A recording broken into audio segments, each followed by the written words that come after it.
So what is up, guys? Movement 6 here, and I just wanted to check back with you guys because I was reading an article in the express.co.uk and then the entertainment section on the PS5 release date news.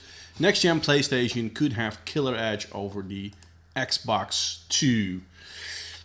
Is it the Xbox 2, guys? Is it already confirmed that this is Xbox 2? Because I've got no idea where all those numbers from the Xbox is coming from. We had the Xbox, then the Xbox 360, then we had the Xbox One, and now we've got the Xbox 2. So, okay, fine.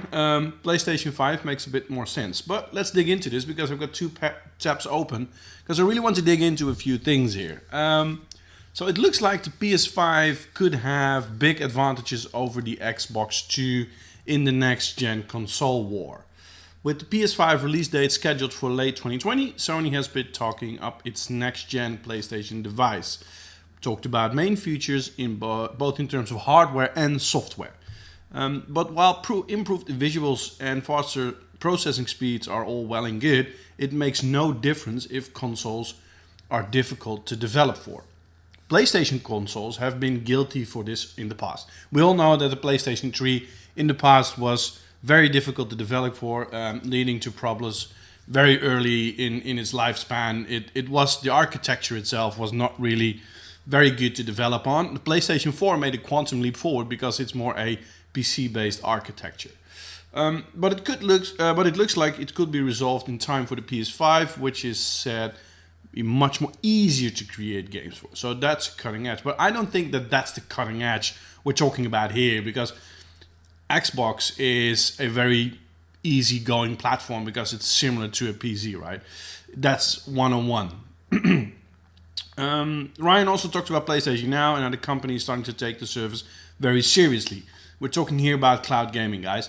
The commitment we have made in terms of price cuts, the investment in content and the marketing, and he continued. It's pretty vivid illustration of that seriousness. We've been doing this for a number of years, very quietly been taking an awful lot from it.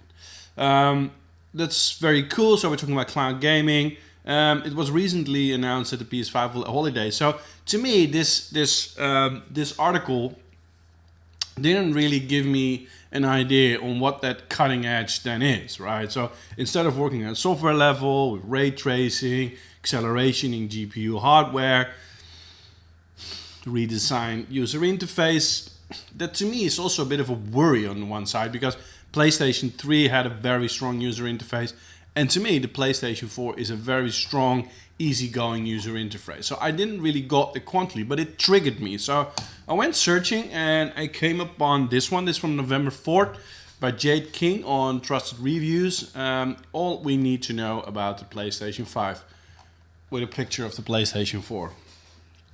Fine, it's official, PlayStation 5, yeah, duh, somebody woke up. After drip feeding small details on specs, games and other nuggets of information over recent months, Sony has finally blown the doors down on its next generation console. Coming latter months of 2020, no doubt it's somewhere during holiday season, the PlayStation is finally on the horizon. Beyond the few confirmed details on the hardware itself is still lacking, with Sony having only teased the likes of 8K ray tracing and backwards compatibility.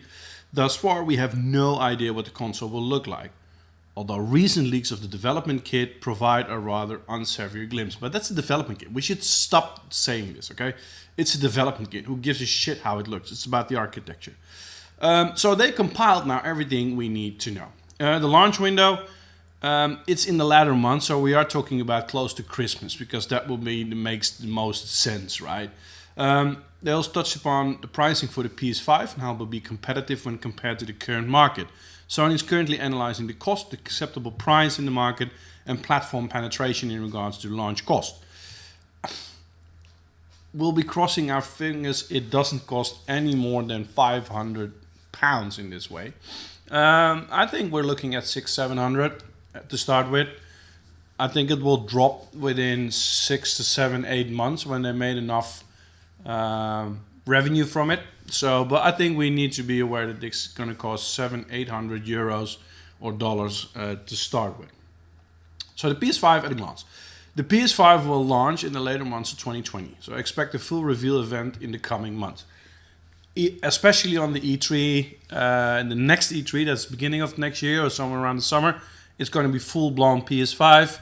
We will see in the coming months some small teasers passing by.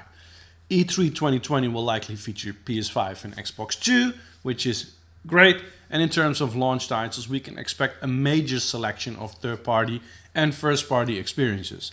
Some of the confirmed features include improved loading times, but that to me is also not the cutting edge over an Xbox 2. As I said in the previous video I made, I still yet to stumble upon the first guy or woman, sorry, keeping it gender neutral here, the first person that is complaining about load times. I'm coming from a Commodore 64 times, guys. I had load times of 25 freaking minutes. So I don't care. 8K resolution, that to me is a game changer. If I don't believe it's going to be native 8K. It will be an upscaling, just like PlayStation 4 Pro does, because that's also not native 4K. The only 4K console right now is Xbox One X and ray tracing. But is that going to be the game changer that these guys are talking about? I don't think, because Xbox 2 will also have it. Okay, well, leaked images show potential dev kit in the wild. Fine, we all know, we've seen this picture. I'm not even going to spend time on it. I don't care about what people think of it. The main reason is that developers understand the architecture and how it works. It's not the prettiest piece of hardware in the world. No shit, Sherlock. PlayStation 5 date, we just discussed it. PlayStation 5 backwards compatibility. Yes, you can play all your old PlayStation 4 games. My question is, will they also be upgraded in what sense? Because if I've got a machine that is able to take a 4K and upgrade it or upscale it to 8K via checkerboarding technology, I don't know, then what is going to happen with my Horizon Zero Dawn, with my God of War? So PlayStation 5 architect Mark Cherney, also known as the creator of Kinect, has confirmed that the upcoming console will be compatible with existing PS4 titles. He hasn't confirmed whether this will encompass the entire library or existing PSVR experience though, but having access to everything on PS4 on day one will be a genuine game changer. Yes, because the game changer is not the fact that we will have a PlayStation that is able to do backwards compatible games. It's the software itself that is going to be a game changer. Because that is what this article forgets to mention. And that's my message. It's going to be software. Software is eating the world, guys. I don't give a shit about hardware. Microsoft and Sony both are going to have 4K resolution. They both will have upscaling to 8K possibilities. They both will have ray trace. They both will have load times that are just like that. It's about the games and the software. And if if you guys have a PlayStation 4, which next year will be broken maybe, you can play your PlayStation 4 games on your PlayStation 5, which is freaking great. We're also curious to see whether PlayStation 5 will also benefit the existing games in a similar way to PS4 Pro. Imagine playing the likes of Days Gone, Horizon Zero Dawn in a solid 60 frames per second. I would say indeed yes, please. PS5 boost mode, will it have one like the PS4 Pro? Well, it could be, but that's not really my cutting edge. PlayStation 5 specs. How powerful is it going to be? It will boost an advanced AMD Ryzen processor alongside a GPU with AMD Navi architecture, capable of ray tracing, a feature currently only available in high-end gaming rigs. It will also support 8K graphics, although whether or not this will be upscaled. This is going to be upscaled, no doubt. It's not going to be native. It's not going to be take a game and you got an 8K. No, it's going to be 4K natively, checkerboarding to 8K with some kind of a boost mode. Here we go. The PS5, or whatever Sony ends up calling it, will be compatible with the current version of the PlayStation VR. That's freaking kudos. I don't own a PlayStation VR yet. I did play it, and I think it's a fantastic piece of hardware, fantastic piece of kit. I think it's fantastic to see that finally Sony goes all in on a new piece of hardware outside of the PlayStation console. PlayStation Vita was highly underutilized and was silently giving a funeral. But this is great that you can get your PlayStation VR and just plug and play it on the PlayStation 5. In terms of memory, it will feature a specialized HDD of sorts that will allow games and processes to load up to 19 times faster than previous consoles, which is great. Here we go. It will aim to support crisp 4K visuals, silky smooth 120 Hz for display that is supported at launch. Great. Ryan also expanded on the importance of cross-generational and providing players with a smooth transition. Whether it's be backwards compatibility or the possibility of cross-generational play, we're able to transition that community to the next gen. This is great because Rainbow Six Siege already announced that they're not going to make a Rainbow Six Siege 2, but they're just going to take the game, put it on the PlayStation 5 and expand on it. And that's what I want to see. You know, I just want to continue playing PlayStation 5 and take my games or my experience and take them from the PlayStation 4 to the PlayStation 5. Sorry guys. It won't be a binary choice about whether you have to be either on PlayStation 4 or next gen to continue your friendship. It's evident that Sony wants to maintain the millions of players it had amassed in the past 5 years. I can also understand it from a community perspective. PS5 cloud gaming. Sony and Microsoft are teaming up to take on Google. I do see some evidence for that because Modern Warfare is cross gameplay, but not with Stadia of course.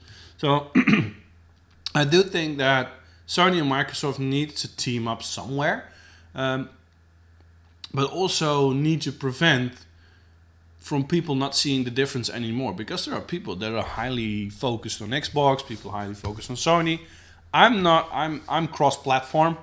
I'm just playing games because they can only be played on a specific platform, and I more or less use Xbox for my solo accounts online and my PlayStation 4 for playing with teams. The two companies will explore the use of current Microsoft Azure data center-based solutions for Sony's games content streaming services. These efforts will also include building better development platforms for the content creator community. This follows Microsoft setting up a cloud gaming division this time last year, again based on Azure, to explore how to host and stream games for the Azure platform. Let's not forget about Google Stadia. Sony and Microsoft's unexpected partnership might be a sign of planning to take on the technology giant in the years to come. I think this is going to be one of the most interesting battles we have seen in the past decade in terms of gaming, guys. PS5 VR, it will have a new headset, but you can port your old one, which is great. Here we go. This is the game change. PS5 games. Because they are going to work together, Microsoft and Sony, this is going to be the cutting edge for both Sony and Microsoft, that they need to be distinctive, but also show the differences what the platforms are. That's where Xbox and Microsoft need to step up, guys. And the PlayStation 5 with games are already guaranteed. Sony, having recently purchased Insomniac Games and the enormous success of the first installment, sequel to Marvel's Spider-Man on the PlayStation 5, guaranteed with the first title having cliffhanger, blah blah blah, fine. Resistance, Ratchet & Clank, and Horizon Zero Dawn is another first-party blockbuster that most definitely has a sequel. We all know that also God of War is going to have a sequel. Full stop. It is. There is no reason why they shouldn't do it. I haven't read it anywhere, but F you, I'm confirming it right here, right now. God of War is going to have a God of War 2. What's the Final Fantasy PS4 design? What it looked like? Well, this is the most biggest bullshit I've ever seen. I don't care what it looks like. PlayStation 4 look good. PlayStation 5 consumer product will look fine. It's going to be great. It's going to be epic. So guys, to sum up, if you're going to write an article on dear Liam Martin on what's going to be the killer edge over Xbox 2, mention a bit more on what a killer edge is. And in this world, it's not hardware itself. It's not the processor. It's not the architecture. It's not how it looks. It is the software. That's going to give you a cutting edge over your competitor. The competitors are going to work together to take on Google Stadia, which is going to be one of the most interesting battles in the gaming industry from the last decade. And I'm really looking forward to the months to come, because there we're going to see the games. We're going to discuss them on the channel as well, guys. I'm really looking forward to that. So for now, guys, I will check back in the next few days. I'm going to do some Modern Warfare online gameplay finally. Checking back with you as soon as possible. But I really wanted to show some thoughts and to discuss some thoughts. Let me know in the comments what you think, guys. Really appreciate every one of you who subscribed in the last few days to the channel. If you haven't subscribed yet, please do so. Put on a notification. Your support is highly appreciated. And I'll speak to you soon. This was Movement 6 out. Back to the madness.